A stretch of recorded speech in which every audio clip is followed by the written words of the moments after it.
પંચમહાભૂતને આપણે રિલેટ કર્યા આયુર્વેદ સાથે, ઉપાસના પદ્ધતિને રિલેટ કરી. જ્યોતિષ શાસ્ત્ર કેટલા હદ સુધી આયુર્વેદ સાથે સંકળાયેલું છે કે પાણીપુરી મોઢામાં જાય એટલે રોમે રોમ દીવા પ્રગટતા હોય એવું થાય. કેમ કે તીખો રસ છે ને એ બુદ્ધિ ઉપરના તમસના આવરણોને તોડવાનું કામ કરે. જેમ કે કોઈ ક્ષત્રિય હોય, ડિફેન્સમાં હોય, કે જેણે સુરક્ષાના હેતુસર જરૂર પડે હિંસા પણ કરવાની છે, એનો આહાર એના શરીર અને મનને સુરક્ષાના કારણોસર હિંસા કરવા માટે ટેકો કરે એ પ્રકારનો આહાર એની જોડે હોવો જોઈએ. નમસ્કાર, શ્રી રમેશ તન્ના પ્રેરિત નવી સવારના યુટ્યુબ ચેનલ પર આપ સૌનું સ્વાગત છે. આજે આપણે થોડી માનવ આરોગ્યને લગતા વિષયોની ચર્ચા કરવી છે.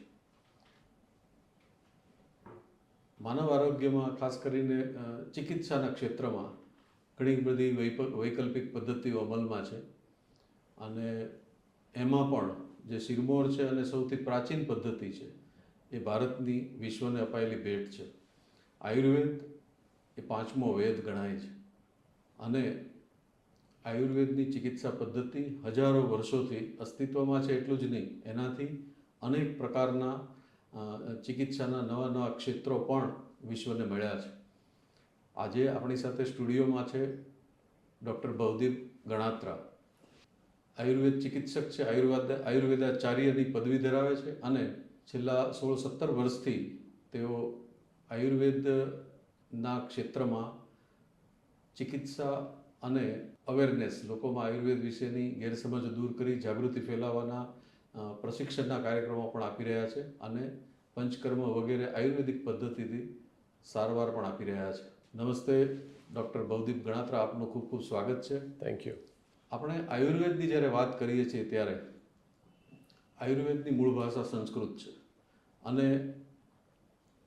આયુર્વેદ અને બીજી ચિકિત્સા પદ્ધતિ, ખાસ કરીને અત્યારની જે એલોપેથી, જે વિશ્વવ્યાપી એક નવી ચિકિત્સા પદ્ધતિ છે, એ બે વચ્ચે એવા કયા તત્વો છે જે સામ્ય પણ ધરાવે છે અને એવા કયા તત્વો છે જે બંનેના વિરોધાભાસી ગણી શકાય? બિલકુલ. એલોપેથી વિજ્ઞાન પોતે અને એલોપેથીના ડૉક્ટર્સ, આ બંનેને પણ જુદી રીતે આપણે સમજવાનો પ્રયાસ કરીએ કે સામ્યતા આયુર્વેદ ડૉક્ટર હોય કે એલોપેથી ડૉક્ટર હોય, બંનેની સામ્યતા એક જ હોય કે ભાઈ મારા દર્દીને હું જલ્દી સાજો કરું. એટલે એક વૈદ ચિકિત્સા કરે છે કે એક એલોપેથી ડૉક્ટર ચિકિત્સા કરે છે.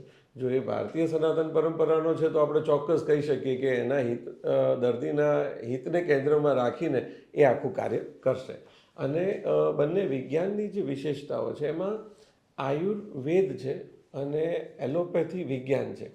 હવે વિજ્ઞાન અને વેદ, આમાં જે બેઝિક ડિફરન્સ છે એને આપણે સમજવાનો પ્રયાસ કરીએ કે આયુર્વેદ આખું જે લખાયું છે એ પિંડ બ્રહ્મ ન્યાય આધારિત લખાયું છે. એટલે યથા બ્રહ્માંડે તથા પિંડે, સૃષ્ટિમાં સૂર્ય, ચંદ્ર અને વાયુ એનું પ્રતિનિધિત્વ શરીરની અંદર સૂર્યનું પ્રતિનિધિત્વ પિત્ત કરે, ચંદ્રનું પ્રતિનિધિત્વ કફ કરે અને વાયુનું પ્રતિનિધિત્વ વાયુ કરે. એટલે બ્રહ્માંડમાં થતા ફેરફારો સાથે શરીરની અંદર વાયુ, પિત્ત, કફ તાલમેલ બેસાડેલા રાખે ત્યાં સુધી વ્યક્તિ સ્વસ્થ, અને એમાં તાલમેલ બગડે ત્યારે એ સ્વસ્થમાંથી રોગીની દિશામાં આગળ જવાની એની શરૂઆત થાય. અને આ ફંડામેન્ટ્સ કે સોમ, સૂર્ય અને વાયુ આજ સુધી બદલાયા નથી, વાયુ, પિત્ત, કફ આજ સુધી બદલાયા નથી. એટલે 2025માં રહેણીકરણી બદલાઈ, રેસિપીઝ બદલાઈ, પણ આ તત્વો બદલાયા નથી. એટલે આજે પણ એ એટલું જ અક્ષીર કામ કરે છે જેટલું યુગોથી કરતું આવ્યું છે. તો આ બેઝિક એલોપેથી અને આયુર્વેદમાં ડિફરન્સ આપણે સમજી શકીએ. અત્યારેની જે જીવનશૈલી છે એમાં કોઈને 2-4 કલાક પછી તૈયાર થતા લાડુમાં રસ નથી, પણ 2 મિનિટમાં તૈયાર થતી મેગીમાં રસ છે. અને એલોપેથી કદાચ એટલે લોકોને વધારે પસંદ આવી છે કે જેમાં ત્વરિત સારવારની કે ત્વરિત પુનઃ સ્વસ્થ થવાની શક્યતાઓ વધારે રહેલી છે. આજે જ હું થોડા એને લગતા વિષયોમાં વાંચતો હતો ત્યારે મને એવું જાણવા મળ્યું કે એલોપેથી છે એ તો કોઈ રોગનું નિદાન કર્યા પછી ચિકિત્સા કરે છે, જ્યારે આયુર્વેદ પાસે એવી ઇન્સાઇટ્સ છે કે જે રોગ ન થાય એ માટેની તૈયારીઓ પણ સૂચવે છે. એ દિશામાં આપણે વાત કરીએ તો આહાર અને વિહાર એનું મહત્ત્વ આયુર્વેદમાં ઘણું છે. તો જુદી જુદી આપણી જે 6 ઋતુઓ છે, ઋતુના અનુસંધાને આહાર અને વિહાર વિશે કંઈક પ્રકાશ પાડશે. ચોક્કસ. એલોપેથીની અંદર જે ઝડપી પરિણામ મળે છે કે દુખાવો થતો તો દવા લીધી, દુખાવો બંધ થઈ ગયો.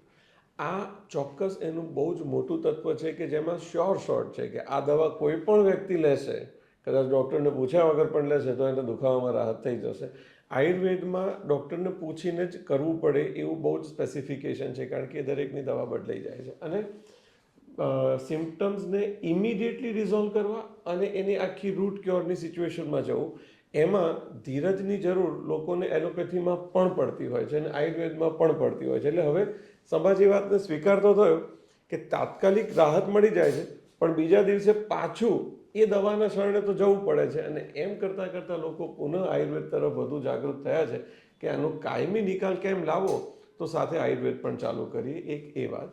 અને બીજી વાત, સ્વસ્થસ્ય સ્વાસ્થ્ય રક્ષણમ, એટલે હેલ્ધી વ્યક્તિને હેલ્ધી રહેવું છે તો એને હેલ્ધી રહેવાનું ગાઈડન્સ પહેલાં તો ગુરુકુલ પરંપરામાં, શિક્ષણ પરંપરામાં મળી જતું. અને સમાજમાં ખાલી માણસ આંખ કાન ઉઘાડા રાખે કે આજુબાજુ બધા લોકો શું કરે છે અને સાજા રહે છે, તો આપણે ખાલી એને ફોલો કરો, એની કોપી કરો. રાત્રે સમયસર સૂઈ જાય, સવારે વહેલા ઉઠી જાય, અસંતોષ રાખ્યા વગર સંતોષપૂર્વક જીવનમાં સક્રિયતા રાખે, એનો ગ્રોથ થાય પણ અસંતોષ ક્યાંય ના આવે, માપસરનો ખોરાક ખાય.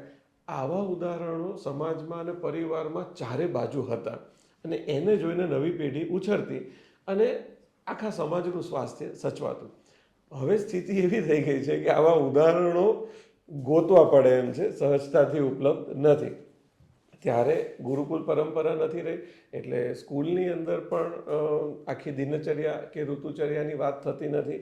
એટલે આવા નવી સવાર યુટ્યુબ ચેનલના માધ્યમથી આ વાત લોકો સુધી પહોંચાડવી બહુ જરૂરી બની જાય છે.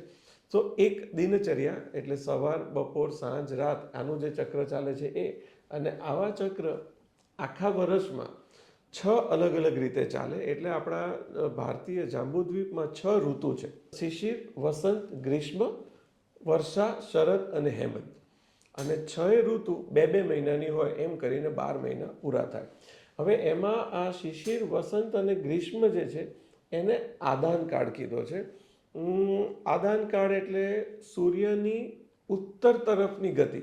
એટલે સૂર્યનારાયણ આપણી સાથે જોડાતા જોડાતા ઉત્તર દિશા તરફ જતા હોય, એટલે એ ધીમે ધીમે આકરા થતા જાય અને એ શરીરની અંદરથી ઉર્જાના તત્વને થોડુંક થોડુંક ખેંચતા જાય. એટલે જેટલી ઉર્જા આપે એના કરતાં ખેંચાય વધારે, અને એની પરાકાષ્ઠા ગ્રીષ્મના અંતિમ તબક્કે હોય. પછી વર્ષા, શરદ અને હેમંત ચાલુ થાય ત્યારે સૃષ્ટિ ઉર્જા આપવાની શરૂઆત વધુ કરે, એટલે એ દક્ષિણાયન એટલે વિસર્ગ કાળ ત્યાંથી શરૂ થાય. એટલે આખા 12 મહિનાને 6 ઋતુ અને 2 કાળ, ઉત્તરાયણ અને દક્ષિણાયન, એવા 2 ભાગમાં વહેંચાતો હોય છે. દરેક ઋતુમાં ઋતુ અનુસારનો આહાર અને વિહાર, આવી વાત છે. હવે અત્યારના 2025ના સમયમાં 12 મહિના એક સરખો આહાર અને એક સરખી લાઈફસ્ટાઈલ, કારણ કે કોલેજના ટાઈમ, સ્કૂલના ટાઈમ, ઓફિસના ટાઈમ, એમાં ઋતુ અનુસાર કોઈ ફેરફાર આવતા નથી અને આખી લાઈફ બિઝનેસ અને એજ્યુકેશનના શિડ્યુલ પ્રમાણે ગોઠવાયેલી હોય છે. પણ આપણે બધાએ અનુભવ કર્યો છે કે ઉનાળામાં રાત ટૂંકી હોય અને દિવસ લાંબો હોય. એટલે સોમદેવ, ચંદ્રદેવની જે કાર્યક્ષેત્રની જે સીમા છે ને એ બહુ જ સાંકડી થઈ જાય અને સૂર્યનારાયણનો પ્રકોપકાળ થોડો વધારે હોય. એટલે ઉનાળામાં બપોરે સૂવાની વાત આપણે ત્યાં કરી છે, કારણ કે રાત નાની છે એટલે જેટલી ઊંઘ બાકી રહી ગઈ એ બપોરે સૂવું જોઈએ. એની સામે શિયાળામાં વાત કરીએ તો શિયાળામાં દિવસ ટૂંકો છે અને રાત લાંબી છે, અને રાતનો ગુણ છે ઠંડકનો. એટલે શિયાળામાં વિશેષ વ્યાયામ કરવો અને શરીરની અંદર ઉષ્મા ઉત્પન્ન કરવી, કારણ કે સૂર્યનારાયણ પાસેથી આપણને જે ઉષ્મા મળવી જોઈએ એ સાપેક્ષમાં ઓછી મળે છે. એટલે શિયાળામાં વિશેષ વ્યાયામ કરવો અને ઉનાળામાં વિશેષ ઊંઘ લેવી. આ ઋતુચર્યાના એવા સામાન્ય સિદ્ધાંતો છે કે કોઈ જ કોમ્પ્લેક્સિટી વગર કોઈ પણ ઉંમરની, કોઈ પણ શૈક્ષણિક સ્થિતિમાંથી આવતી વ્યક્તિ સહજતાથી સમજી શકે, અને એનું પાલન કરવાથી સામાન્ય રીતે આવતી બીમારીઓથી વ્યક્તિ બચી શકે છે. આજના માહોલમાં ઉનાળો હોય કે શિયાળો, કોઈ પણ દિવસે બપોરની ઊંઘ એ દરેક માણસ માટે સુલભ નથી. હા, એટલે એ જે આહાર વિહારના સિદ્ધાંતો છે એની સાથેની બાંધછોડ થઈ. એવું જ આહારમાં બને છે. આહારનો સમય પણ આપણા શેડ્યુલ પ્રમાણે, જેમ આપણે કહ્યું એમ, બદલાતો રહે છે. તો એ પણ આયુર્વેદના સિદ્ધાંતો સાથે એક પ્રકારની બાંધછોડ છે. હા, આની અસર શું થાય છે? બિલકુલ. બપોરે ઊંઘ આવે છે અને ઊંઘી નથી શકાતું. તો આવી કન્ડિશનમાં આયુર્વેદ એટલું બધું પ્રેક્ટિકલ અને ફ્લેક્સિબલ છે. તો એવું કહે છે કે બેઠા બેઠા ઝોકા ખાવા. એને આસીનું પ્રચલાયતમ કીધું છે. આસીનું પ્રચલાયતમ એટલે બેઠા બેઠા આમાં માણસ ડોલા ખાય. આટલું પણ એ ખાલી 5 મિનિટનું પાવર નેપ, ઝોકા નેપ લઈ લે તો એને આખી ઊંઘના બદલે થોડુંક રિચાર્જ થઈ જાય તો પણ એના ટેકે એનો આખો દિવસ સરસ નીકળે. એટલે શરીર અને મન છે ને, સ્વસ્થ રાખવા માટે એના લાઈફનું એક જ ફોકસ હોય છે, શરીર અને મનનું, કે મારે આ વ્યક્તિને સ્વસ્થ રાખવો છે. એટલે મારે જે જોઈતું હશે ને હું એને કહીશ. એને આપણે અંતરાત્માનો અવાજ કહીએ છીએ કે ભાઈ અંદરથી ઊંઘ આવી, અંદરથી ભૂખ લાગી, આનું રિસ્પેક્ટ કરું. એ એવું કહે છે કે ભૂખ લાગી છે, મને કંઈક આપી દો તો હું અત્યારે તમારું સ્વાસ્થ્ય સાચવી લઉં. હવે એ વખતે અંતરાત્માનો અવાજ સાચવવો કે ઓફિસનો ડેકોરમ સાચવવો? અંતરાત્માના અવાજથી સ્વાસ્થ્ય સચવાશે અને ઓફિસના ડેકોરમથી તમારી ઓફિસ સચવાશે. નિર્ણય તમારે કરવાનો છે અને એના નિયમો ફિક્સ છે કે ભાઈ ખાડો આવ્યો અને બ્રેક નહીં મારો ને ખાડામાંથી ગાડી હંકારી જશો તો ગાડી કંઈ ભાંગી નહીં જાય, પણ ગાડીના અમુક સ્ક્રૂ ઢીલા તો થવાના. એટલે આ રીતે માણસોની અંદર સ્વાસ્થ્ય ઓછું અને રોગની સ્થિતિ ધીમે ધીમે વધવા લાગી છે, કારણ કે અંતરાત્માનો અવાજ સાંભળી શકાય એવી વ્યવસ્થાઓ દરેક માટે શક્ય હોતી નથી. અચ્છા, આપ આયુર્વેદના જાગૃતિ માટે પણ પ્રયત્નશીલ છો. આપના એ પ્રકારના કાર્યક્રમો, પ્રશિક્ષણ કાર્યક્રમો ચાલતા રહેતા હોય છે. સરકારે પણ આ દિશામાં આયુષ મંત્રાલય ઊભું કરી અને આયુર્વેદના પ્રચાર પ્રસાર માટે સરકારી મશીનરીનો પણ ઉપયોગ શરૂ કર્યો છે. આ બધા પ્રયત્નોથી સમાજમાં બદલાવ આવતો આપને દેખાયો છે, અને દેખાયો છે તો ક્યાં સુધી એ બદલાવ નોંધપાત્ર બન્યો છે? ચોક્કસ, આ બહુ જ આવશ્યક વસ્તુ છે, કારણ કે શિક્ષણ અને આરોગ્ય આ બંને એ રાજ્યની જવાબદારી હોય. It's a matter of state. એણે કાળજી રાખવાની હોય.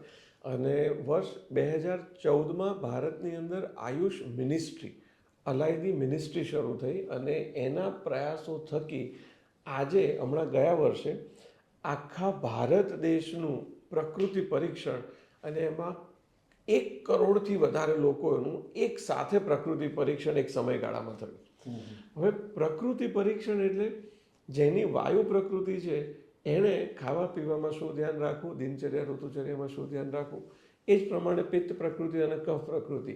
એટલે ઘરની અંદર કોઈ રેસીપીની સાથે દહીં ખાવાનું હોય, પરાઠા સાથે દહીં ખાધું કે ભજીયા સાથે દહીં ખાધું કે એવી રીતે, કફ પ્રકૃતિવાળા જો દહીંનો ઉપયોગ વધારે કરશે તો એને દહીં નડવાની સંભાવના વિશેષ છે. એની સામે વાયુ પ્રકૃતિવાળાને દહીં એટલું નહીં નડે. હવે ઘરના બધા જ લોકો એક સરખી માત્રામાં દહીં ખાય, એક માંદું પડે ને એક માંદું નથી પડતું, તો એની પાછળનું એક કારણ એને એની પ્રકૃતિ જો ખબર હશે તો એ બચી શકશે. એટલે ભારત સરકારનો જે આ પ્રયાસ થયો આયુષ મિનિસ્ટ્રીનો, એને કારણે લોકોમાં ઉત્સુકતા જાગી કે હું મારી પ્રકૃતિ એટલીસ્ટ જાણી લઉં તો કઈ કઈ બાબતો મને નડે છે અને કઈ મારા માટે હિતકર છે, એનું હું પાલન ચાલુ કરું. વાયુ પ્રકૃતિને આખું વર્ષ સ્કિનની ડ્રાયનેસ અને આવશ્યકતાથી વધુ વિચારો, એટલે 10 વિચારથી કામ ચાલતું હોય પણ એને 1000 વિચારો આવતા હોય. વિચાર વાયુ એવો આપણે ત્યાં શબ્દ છે. બહુ જ સરસ, વિચાર વાયુ. કારણ કે વિચારો ગતિ કરે છે અને શરીરમાં ગતિનું કામ વાયુનું છે. એટલે જેટલા વિચારો વધુ એટલા એના શરીરમાં વાયુ વધુ, અને વાયુ વધે એટલે એ ઓફ ટ્રેક જાય, ક્યાંક સ્પાઝમ ક્રિએટ કરે, અંગો ખેંચાય, થાક લાગી જાય, દુખાવા ચાલુ થાય.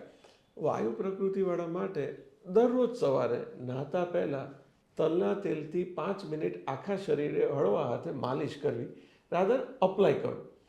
આટલું કરવાથી એનો વાયુ આખી લાઈફ કંટ્રોલમાં રહેશે. સાંધાના દુખાવા એને ઉંમર કરતાં વહેલા નહીં આવે. ત્વચાની વૃક્ષતા એ આખી જિંદગી બચાવેલી રાખી શકશે, કારણ કે એની પ્રકૃતિ વાયુ છે. એટલે એના માટે દરરોજે માલિશ કરવું હિતકર છે. પિત્ત અને કફવાળા કદાચ માલિશ નહીં કરે તો એને વાયુવાળા જેટલું નુકસાન નથી થવાનું. અને એમાંય ઋતુના સાપેક્ષે જ્યારે શિયાળામાં વૃક્ષતા વધે છે ત્યારે એને 5 મિનિટના બદલે 10 મિનિટ જાતે જ દરરોજે માલિશ કરવાની. એટલે આત્મનિર્ભર સ્વાસ્થ્ય સુરક્ષા આયુર્વેદ જાણકારીથી કરી શકાય. અચ્છા, આપે પ્રકૃતિની વાત કરી. હા. 3 પ્રકારના જે પ્રકૃતિ હોય છે, વાયુ પ્રકૃતિ, અથવા એનું મિક્સર પણ હોઈ શકે. બિલકુલ. એ કફ અને વાયુ પણ હોઈ શકે, પિત્ત અને કફ પણ હોઈ શકે, આ પ્રકારનું. એટલે જુદા જુદા કોમ્બિનેશનવાળી પ્રકૃતિઓ હોય. હવે જેમ આપણે અંગૂઠાની છાપ વિશે એવું કહીએ છીએ કે યુનિક હોય, એમ પ્રકૃતિ પણ દરેકની કંઈક રીતે અલગ અલગ હોવાની. એ પ્રકૃતિ જે જન્મજાત હોય છે એને બદલી શકે છે ખરું આયુર્વેદ? બહુ જ સેન્સિટિવ ક્વેશ્ચન છે. પ્રકૃતિ મૂળ ક્યારેય બદલાતી નથી, આ ફિક્સ છે. પ્રાણ અને પ્રકૃતિ સાથે પ્રાણ અને પ્રકૃતિ સાથે જાય. અને એની સાથેની પૂરક વાત એવી છે કે પ્રકૃતિને આપણે મોડિફાય કરી શકીએ, એફર્ટ સાથે એમાં ફેરફાર કરી શકીએ. એક ઉદાહરણ સમજીએ કે વાયુ, પિત્ત અને કફ પ્રકૃતિવાળા 3 લોકો એક ક્લાસરૂમમાં જાય છે અને એ ક્લાસરૂમમાં ડિસિપ્લિન માટે 10 મિનિટ મૌન રાખવાનું છે. બાય ચોઇસ એ લોકો ક્લાસરૂમમાં ગયા છે, એમના ટીચરે બધાને એક સરખી ઇન્સ્ટ્રક્શન આપી છે અને એ 3 જણા 10 મિનિટ મૌન રાખે છે. વાયુ પ્રકૃતિવાળા માટે મૌન રહેવું એ અત્યંત કપરું છે. એને શબ્દો ઉછાળા મારી મારીને કંઠ સુધી આવી જ જાય અને એણે પ્રયાસ કરીને બેસાડી રાખવા પડે. 10 મિનિટ પૂરી થયા પછી એ 3 સાથે વાત કરીએ. કફ પ્રકૃતિવાળાને પૂછે કે આપનો અનુભવ?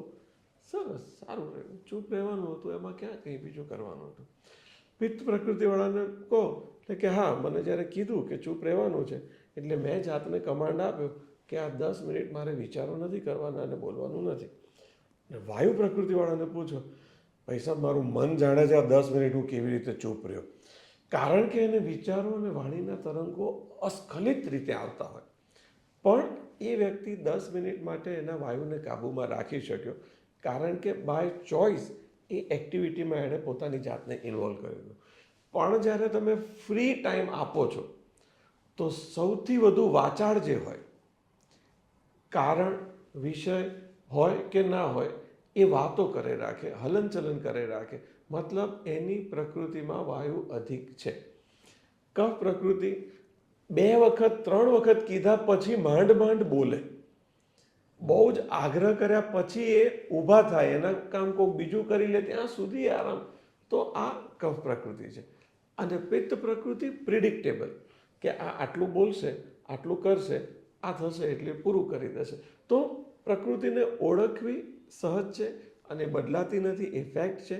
પણ મોડિફાઈડ ડેફિનેટલી વિથ એફર્ટ આપણે કરી શકીએ. એક બીજી પણ આ દિશામાં મેં એક વાત ક્યાંક વાંચ્યાનું યાદ આવે છે કે જે પંચતત્વ આપણા શરીર પંચમહાભૂતનું બનેલું છે, 5 તત્વો જે છે, અગ્નિ, વાયુ, જળ, આકાશ, એ 5 તત્વો છે. એ 5 તત્વોની સમતુલા જ્યારે જોખમાય છે ત્યારે શરીર વ્યાધિગ્રસ્ત બને છે, આવું મેં ક્યાંક વાંચ્યું છે. આ 5 તત્વોને આ 3 તત્વો જે વાત, પિત્ત, કફ સાથે કેવી રીતે રિલેટ કરી શકાય? હા, આપણા આયુર્વેદ પ્રમાણે સર્વે દ્રવ્યાણી પાંચ ભૌતિકાની, એટલે ઘઉં, ચોખા, શેરડી, દૂધ, આ બધું બી 5 ભૌતિક છે અને આપણું શરીર પણ 5 ભૌતિક છે. એટલે ઘઉં, ચોખા અને દૂધ ને શેરડીમાંથી બનેલી ખાંડ, ગોળ આપણે ખાઈએ છીએ તો એમાંથી આપણું શરીર સહજતાથી બની જાય છે. આ 5 તત્વ આકાશ, વાયુ, અગ્નિ, જલ અને પૃથ્વી, એ વાયુ, પિત્ત, કફ જે શરીરની અંદર આહારમાંથી બને છે એ પણ આ 5 તત્વોનું કોમ્બિનેશન છે, જેમાં શરીરની અંદરનું વાયુ એ આકાશ અને વાયુ તત્વોનું કોમ્બિનેશન છે. શરીરની અંદરનું પિત્ત એ અગ્નિ તત્વમાંથી બનેલું છે અને શરીરની અંદરનો કફ એ જલ અને પૃથ્વી તત્વોમાંથી બનેલું છે. એમાં આકાશ વાયુ તત્વથી બનેલું વાયુ એ શરીરની બધી જ કાઇનેટિક એક્ટિવિટીનું ગવર્નર કહેવાય. એટલે પગમાં કાંટો વાગે ને એનો મેસેજ બ્રેઇન સુધી પહોંચાડવાનું કામ કોણ કરે તો કે વાયુ. કારણ કે મેસેજને એક જગ્યાએથી બીજે પહોંચાડવાનો છે. સરસ પૂરી અને ઊંધિયું ખાધું ને એનો એક કોળિયો ભર્યો, એ કોળિયો ગળાથી નીચે ઉતર્યો, પછી એને આગળ લઈ જવાનું કામ તો કે એ વાયુ કરશે. શ્વાસ અંદર અને ઉચ્છ્વાસ બહાર ટ્રાન્સપોર્ટેશન થયું તો એ વાયુ કરશે. આ બધું જ કામ વાયુ કરે અને વાયુ નોર્મલ છે તો આ બધું કામ નોર્મલ થાય. પ્રકોપિત વાયુ એના કામ યોગ્ય રીતે કરી શકે નહીં. એટલે ફોનની રિંગ વાગી અને ફોન ઉપાડવા માટે હાથની મૂવમેન્ટ થઈ, જેના શરીરમાં વાયુ યોગ્ય હશે અને એકે સાંધામાં દુખાવા વગર એ ફોન ઉપાડી શકશે. પણ પ્રકોપિત વાયુ હોય અને જેવું ફોન ઉપાડવા જાય, ક્યાં તો કોણી દુખી, ક્યાં તો ખભો દુખ્યો, ક્યાં તો કમર દુખી, દુખાવો આવ્યો મતલબ વાયુ પ્રકોપિત છે. આવી રીતે વાયુ પિત્ત કફના કામ એ વહેંચાયેલા છે અને આકાશ, વાયુ, અગ્નિ, જલ અને પૃથ્વીથી વાયુ પિત્ત કફ બનેલા છે. આ જે પંચમહાભૂત સાથે આપણે રિલેટ કર્યું આ 3 તત્વોને, હા, એ પંચમહાભૂતના સિદ્ધાંતમાં જ આગળ એવું પણ કહેવાયું છે કે ઉપાસના પદ્ધતિ આપણી જે છે, પરંપરાગત ઉપાસના પદ્ધતિ, એ પણ આ પંચતત્વ સાથે સંકળાયેલી છે. એમાં મેં જે વાંચ્યું એમાં એક એવું ઉદાહરણ પણ આપેલું હા, કે વાયુ તત્વની સાથે હનુમાનજીની ઉપાસના જોડાયેલી છે, કારણ કે વાયુપુત્ર કહેવાય છે. હા. તો એવું કોઈ આયુર્વેદમાં જોગવાઈ ખરી કે જેને ઉપાસના પદ્ધતિ સાથે આ ચિકિત્સાને જોડી શકાય? આયુર્વેદમાં મંત્ર ચિકિત્સા આપી છે, પણ ઉપાસના સ્પેસિફિક આયુર્વેદ શાસ્ત્રમાં નથી કીધું. આયુર્વેદમાં આપ્તોપ સેવન કીધું છે.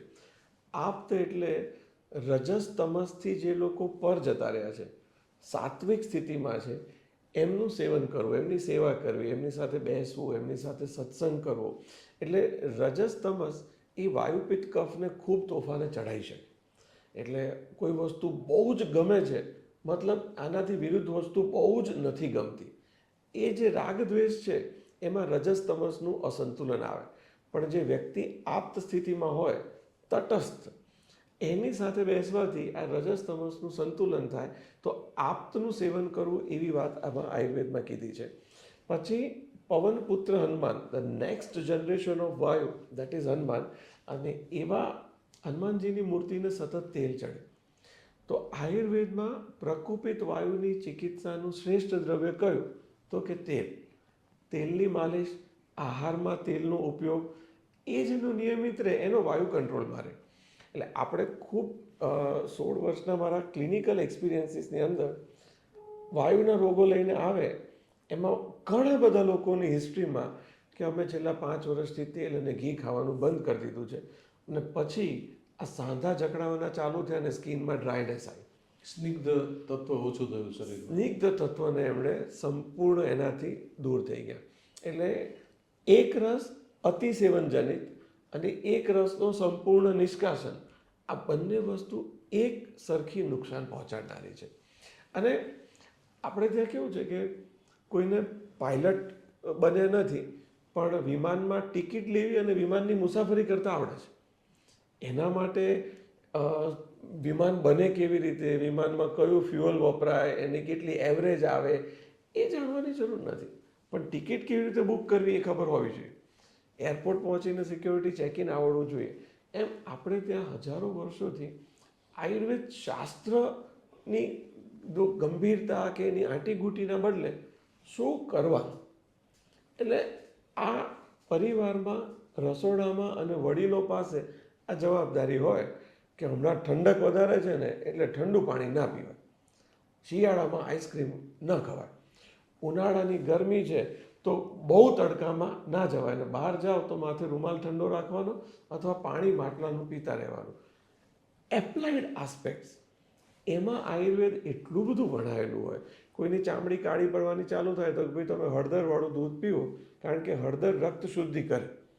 હવે હળદરની રક્ત શુદ્ધિ એ વડીલોને ખબર નથી, પણ એને ખબર છે કે હળદર પીવાથી ચામડી આછી થઈ હોય તો ઉજળી થઈ જાય, જેને આપણે ડોસી વૈદુ કહીએ છીએ, આવી રીતે અસ્તિત્વમાં આવે. આવી રીતે પરંપરાથી, કારણ કે ડોશી એટલા માટે કે એની જોડે 4 પેઢીનો અનુભવ છે. એને આયુર્વેદમાં કીધેલી વાતોને 4 પેઢીમાં નજરે જોયેલી છે. એટલે એ જે વાત કરે છે ને, એને હેલ્ધી વ્યક્તિઓએ બ્લાઇન્ડલી ફોલો કરવાની, કારણ કે એમાં એનો કોઈ સ્વાર્થ નથી તમને હળદરનું સજેશન આપવાથી, એને હળદરમાંથી રોયલ્ટી નથી મળતી, પણ એને પરંપરાથી જોયેલું છે. એટલે સ્વસ્થની સ્થિતિમાં પરિવારમાં આવતી પરંપરાઓને પાલન કરો અને એના પ્રત્યે ઉત્સુકતા રાખો કે આ કેમ કામ કરે છે મારે સમજવું છે, પણ મને નથી ખબર ત્યાં સુધી હું પાલન નહીં કરું તો એમાં તમારો જ લોસ છે.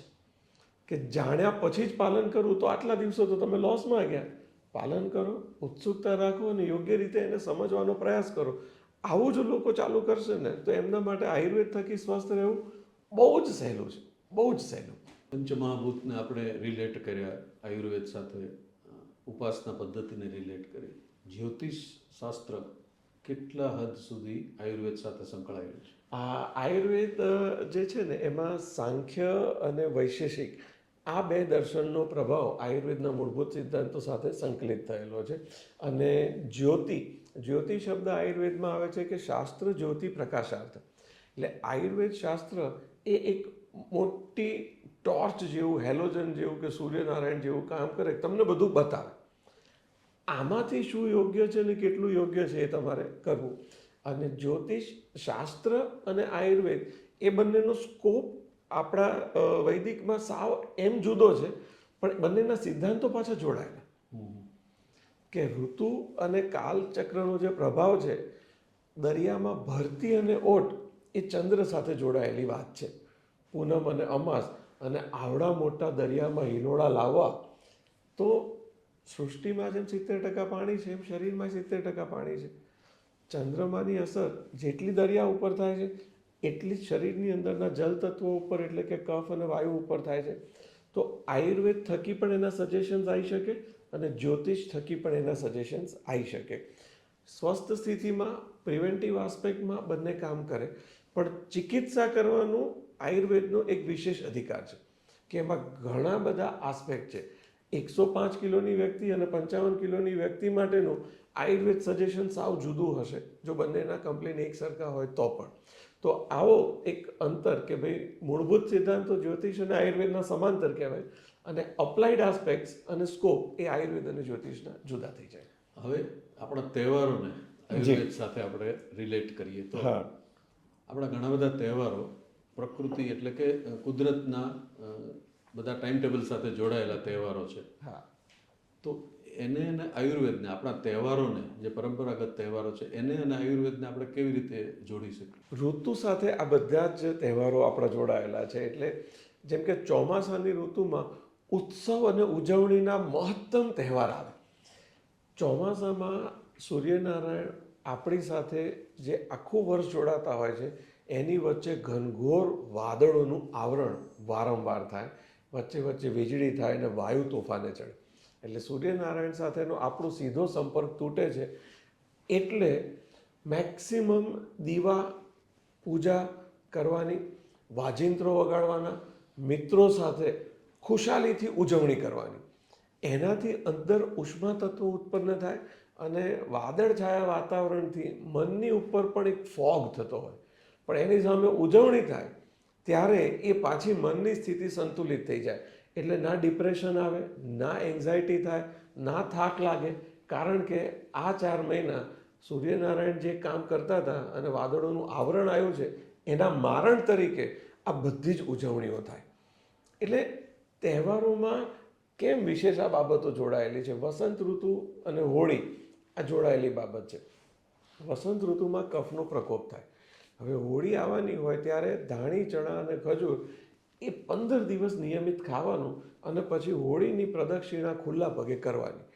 એટલે આખી વસંત ઋતુમાં જામેલો કફ શરીરમાંથી જે પીગળતો હોય અને એ ક્યાંય ભરાઈ ના જાય, સહજતાથી નીકળી જાય, એના માટે ધાણી, ચણા, ખજૂરની હોળીમાં આહુતિ આપો છો. હોળી એટલે એક પ્રકારનો અગ્નિ, શરીરની અંદર પણ એક પ્રકારનો જઠરાગ્નિ છે, એમાં પણ આહુતિ આપવાની છે. એટલે આ માત્ર એક દિવસનો પ્રસાદ નથી, એ તમારા ઋતુચર્યાનો એક પ્રોટોકોલ છે. તો શરીરની અંદર આખું વર્ષ કફના રોગોથી બચવું છે, સાઇનસથી બચવું છે, કફના ત્વચાના રોગોથી બચવું છે, શ્વાસ રોગથી બચવું છે, તો હોળી વખતની વસંત ઋતુચર્યાનું પાલન કરવું, ધાણી, ચણા, ખજૂર ખાવી, ખુલ્લા પગે હોળીની પ્રદક્ષિણા ત્યાં સુધી ફરવી કે આખા શરીરના રોમે રોમમાં અગ્નિ પહોંચીને પરસેવો નીકળે. આ રીતે સ્વસ્થ રહેવાનું અને આખા સમાજને સ્વસ્થ રાખવાનું. હોળીનો પ્રસંગ છે તો કોઈ પરિવારની વ્યક્તિગત હોલિકા દહન સાથે રહીને જોડાય છે. એટલે તહેવારો અને પરંપરાઓ આયુર્વેદના પૂરક સિદ્ધાંતોની સાથે જોડાયેલો છે. એક નવો કોન્સેપ્ટ છેલ્લા થોડા વર્ષોમાં આવ્યો છે, ડાયટ કન્સલ્ટન્ટ. યસ, ખોરાક બાબતે સલાહ આપનારો એક ચોક્કસ વ્યવસાય વિકસ્યો છે. બિલકુલ. એવા એક ડાયટ કન્સલ્ટન્ટની હમણાં હું ક્યાંક વાંચી રહ્યો હતો. એમણે એવું કહ્યું કે જે ખોરાક આપણા બાપ દાદાઓએ વર્ષો સુધી દાયકાઓ સુધી લીધો છે. હા, એ ખોરાક પચાવવા માટેના પાચક રસો આપણા ડીએનએ સાથે પ્રોગ્રામ્ડ થઈ ચૂક્યા છે. બિલકુલ. તો એ ખોરાક પચાવવામાં આપણને બહુ તકલીફ પડતી નથી. એ વાતને આયુર્વેદ કઈ રીતે જોવે છે? આયુર્વેદ અને બહુ જ મોટા પાયે આ વાતનું સમર્થન કરે છે ને આયુર્વેદમાં આ વાત કીધી જ છે. આહારનું જે કામ છે ને એ શરીર અને મન બંનેને પોષણ આપવાનું છે. જેમ કે કોઈ ક્ષત્રિય હોય, ડિફેન્સમાં હોય, કે જેણે સુરક્ષાના હેતુસર જરૂર પડે હિંસા પણ કરવાની છે, એનો આહાર એના શરીર અને મનને સુરક્ષાના કારણોસર હિંસા કરવા માટે ટેકો કરે એ પ્રકારનો આહાર એની જોડે હોવો જોઈએ. હવે એ વંશ પરંપરાગત એની અંદર જે ક્ષત્રિયના જીન્સ હોય તો એ વિશેષ પ્રકારનો આહાર એણે લેવો જ પડે અને એ આહાર સાથે એ જોડાયેલો છે. હવે એ ક્ષત્રિય કુળની વ્યક્તિ કદાચ એવા વ્યવસાયમાં જોડાય છે કે જ્યાં માત્ર બૌદ્ધિક કાર્ય કરવાનું છે, શારીરિક અથડામણો પણ થવાની નથી કે એને સુરક્ષાના કારણોસર હિંસાની પણ આવશ્યકતા નથી થવાની, તો એ પ્રમાણે એણે આહારમાં પરિવર્તન લાવવું પડે. એટલે વંશ પરંપરાગત જે આહાર લેવાતો હોય પણ જે આહારની અધિક માત્રા લેવાતી હતી જ્યારે યુદ્ધ કરવાનું હતું, પણ હવે એ યુદ્ધ નથી કરવાનું, તો એ આહારમાં એણે થોડો ફેરફાર કરવાનો, તો એ બૌદ્ધિક કાર્યમાં એ વધુ સહજતાથી જાતને સ્થિર રાખે. પણ કારણ કે એનું કુળ ક્ષત્રિય છે, હવે યુદ્ધ નથી થતું પણ એની અંદર યુદ્ધના ઉછાળા તો દિવસમાં 10 વાર આવે, તો એણે સ્પોર્ટ્સમાં જવાનું, સ્પોર્ટ્સ ગ્રાઉન્ડ ઉપર બેડમિન્ટનનું યુદ્ધ કરવાનું, ટેનિસનું યુદ્ધ કરવાનું, જ્યાં શારીરિક સક્રિયતાના વધારે જ અને સામેનો પ્લેયર એને હરાવવા માટે આવ્યો છે, બેડમિન્ટન હરાવવા માટે આવ્યો છે, તો એની ઉપર પ્રહાર કરીને એ બેડમિન્ટન રમીને એની ઉપર વિજયી ભવવાળો જે એની અંદર જે નાદ આવતો હોય એને ત્યાં આગળ એને સંતોષ આપવો પડે, તો એની અંદર કોઈ પ્રકારનો આક્રોશ નહીં આવે, બિનજરૂરી ઇરિટેશન નહીં આવે, કારણ કે અંદર ઉછળતા મનોભાવને એને યુદ્ધના મેદાનના બદલે સ્પોર્ટ્સના મેદાનમાં પ્રવાહિત કરી દીધા. આ વાતને શહેરીકરણમાં વ્યવહારિક રીતે જે લોકો જોડી દે છે એને વાંધો નથી આવતો, નહીતર જો એ સ્પોર્ટ્સમાં નહીં જાય તો એને ઓફિસમાં કે ઘરમાં યુદ્ધ ભૂમિ ઊભી કરવી પડશે, કારણ કે અંદરના ભાવોને એને ક્યાંક તો વ્યક્ત કરવા પડશે. ક્યાંક આચાર અને વિચારના કોન્ફ્લિક્ટ ઊભા થાય જે ઘણી બધી સમસ્યાઓને જન્મ આપી શકે. જી, એનો અર્થ એમ કે આપણા પહેલાંની 2-4 પેઢીઓએ આજનું ફાસ્ટ ફૂડ કંઈ જ એમણે પચાવ્યું નથી, ખાધું નથી. તો આજની પેઢીમાં જે ઓબેસિટીનું એટલે સ્થૂળતાનું પ્રમાણ વધી રહ્યું છે એને અને એ બદલાયેલી ફૂડ હેબિટને ઘણો બધો સંબંધ છે. જી, આયુર્વેદ એમાં કઈ રીતે મદદ કરી શકે? બિલકુલ. આહાર ક્લિષ્ટમાં ક્લિષ્ટ આહાર પણ જેનો જઠરાગ્નિ પ્રદીપ્ત છે એ સહજતાથી પચાઈ શકે. આયુર્વેદમાં એક વિરુદ્ધ આહારનો કન્સેપ્ટ છે કે ભાઈ દૂધ સાથે ખટાશ ન ખવાય, દૂધ સાથે ડુંગળી ન ખવાય, કારણ કે એ પાચન તંત્ર ઉપર એવી ગંભીર સમસ્યાઓ ઊભી કરવાનું સામર્થ્ય ધરાવે છે. સાથે આયુર્વેદ એવું કહે છે કે કોને વિરુદ્ધ આહાર નથી નડતો. અહીંથી ઇન્ટરેસ્ટિંગ વાત ચાલુ થાય છે કે જે યુવા છે, જે ખૂબ વ્યાયામ કરે છે, જેનો જઠરાગ્નિ અતિ પ્રબળ છે, એને વિરુદ્ધ આહાર પણ નથી નડતો. એટલે આજનું ફાસ્ટ ફૂડ સરાઉન્ડિંગમાં જે ઉપલબ્ધ હશે એ કોઈક ને કોઈક અંશે બધા લોકોએ એની સાથે જોડાવાની સ્થિતિ તો ઊભી થાય છે. હવે એ ફાસ્ટ ફૂડની માત્રામાં કાળજી રાખવાથી જો એ પીઝાનું એક ત્રિકોણિયું ખાશે તો એનો જઠરાગ્નિ એને સરસ રીતે પચાઈ શકશે, પણ હવે એણે 5 ત્રિકોણિયા ખાધા, આખો બાહુબલી સાઇઝનો પીઝા ખાધો, તો એટલો રોટલો શરીર સરળતાથી પચાઈ શકે, એટલી સાઇઝની ભાખરી પચાઈ શકે, પણ આટલી સાઇઝનો ભારે પીઝા પચાવવામાં એ હાંફી જશે અને ચોક્કસ એ માંદો પડશે.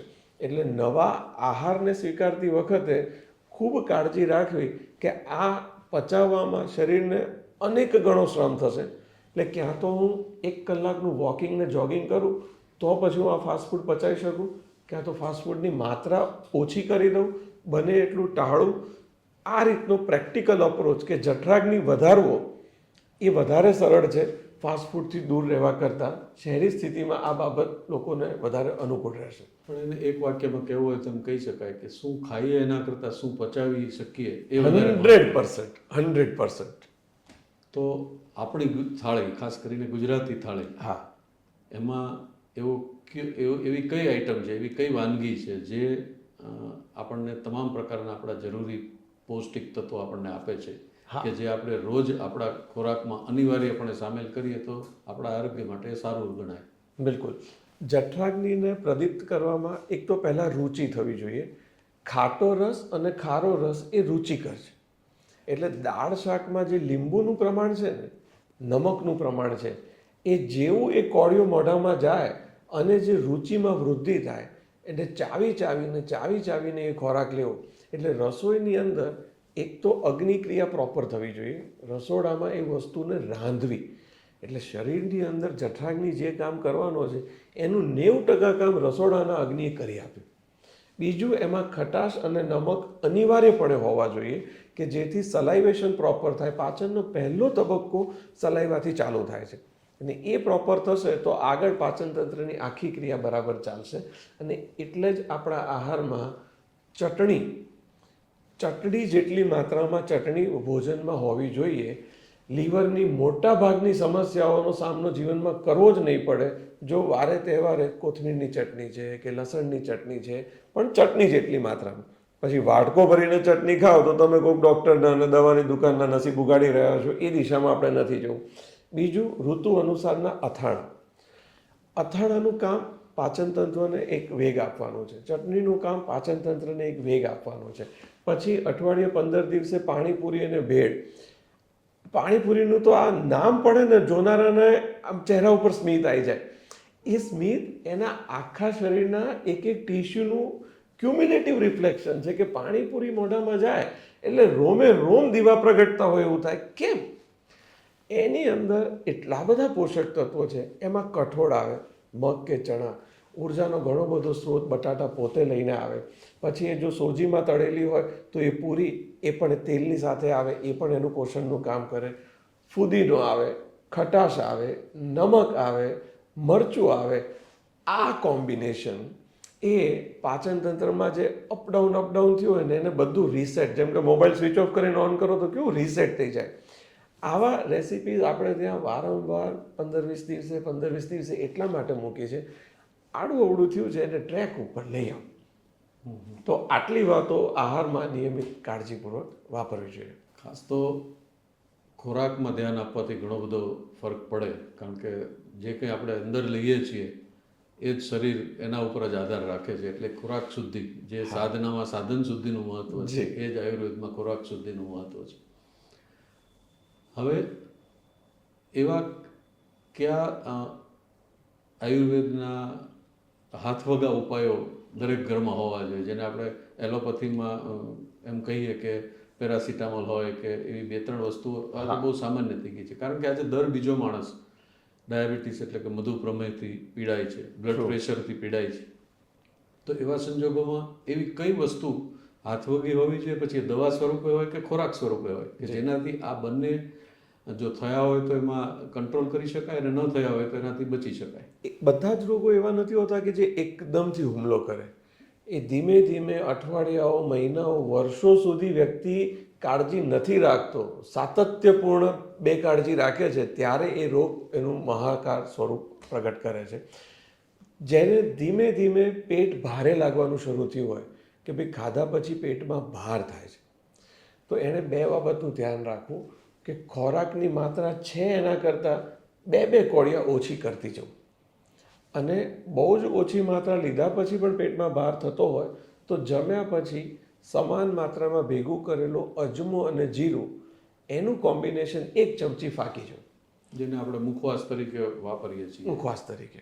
એટલે ખોરાકનું પાચન એકલો જઠરાગ્નિ નથી કરી શકતો, તો આપણે જઠરાગ્નિને 2 ટેકા આપી દીધા.